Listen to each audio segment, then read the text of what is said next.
Hey, what's going on, Falcon fans? Man, y'all know it's your boy Antoine Smith. Y'all know what to do, man. Hit that like button, man, to help me get them recommendations up. To hit that algorithm and get my video through the YouTube universe. Right quick, man, I want to give you three veterans that I think the Falcons could part ways with because this is a pretty good roster the Falcons have put together. So competition is going to breed champions, man, because, I mean, it's a win now situation. And now I feel like these three vets are gonna have to earn their stay. First, I'm gonna go Taekwon Graham. He's been around for a while, man.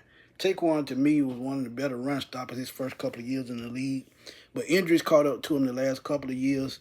But throughout his career, man, 84 tackles, one sack, 49 games, 16 starts. But I think the problem with him is, man, he's a great run support guy. But when it comes to get out to the quarterback, he's just not that guy. Now, he did play well in the Falcons' first preseason game, and that made me wonder why is he out there with the second and third string. But, hey, um, I think if he can make this roster, he's going to be on the back end, and possibly they could probably put him on the practice squad. His contract is not much. So if he makes the practice squad, I can see it.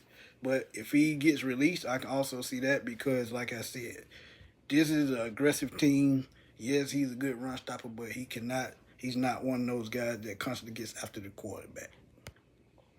Second of all, the one that hurts my heart to the core, I did a video on this guy, man. He's a big supporter of mine. But D Offer, man, he had his best year statistically last year in 2024. And a lot of y'all looked to that Minnesota game. But I saw that first preseason game, and he's still looking out of place. And under Jerry Gray, he should have progressed, to the point where he can hold his own. Now, don't get me wrong. People get crossed up in coverage, and sometimes mistakes are made. But the latter part of last year and going into this preseason, he was on my roster bubble anyway. Now, he's been here 3 seasons.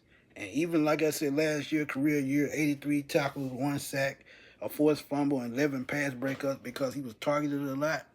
But D. Alford could be one of those guys in a heavy cornerback room. We know about Mike and AJ, who's probably going to start.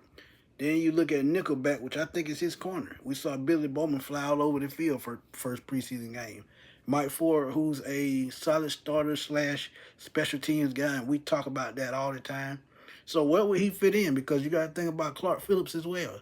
Even though they have him listed behind Mike Hughes, he's also a slot corner. Kobe Bryant.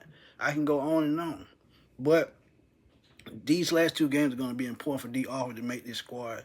And I was kind of surprised they brought him back. But, hey, maybe they see something in him. Maybe they feel like they can get something out of him. And also, he's also a returner. So he has value. But can he make up space and ground in these last two preseason games? We'll see, man. But D. Offer is number 2 on my list.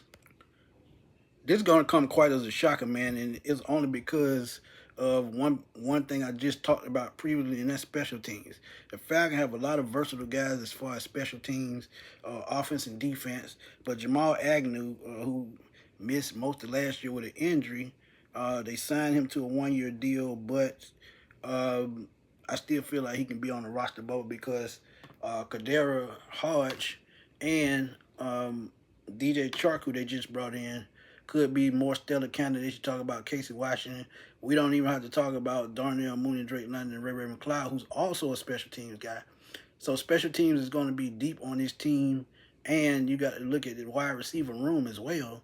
Dylan Drummond, 8 catches, 63 yards the first preseason game. Chris Blair, receiving touchdown, and like I said, Shark could be just a veteran that they want to add to stretch the field, go vertical, and, just to have a veteran presence on the team.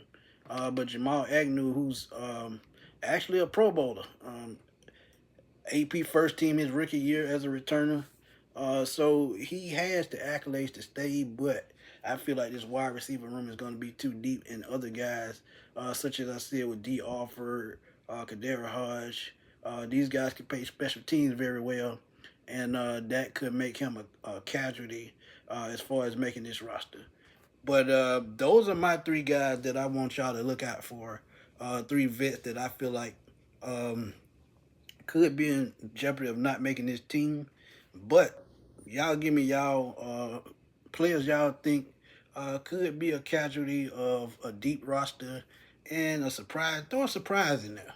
Let me know. Drop those comments, man. Let's debate this. Have fun as always. Y'all know how we do it on Sports Machine, man. It's your boy Antoine Smith signing off. I will holler at y'all soon, man. Peace.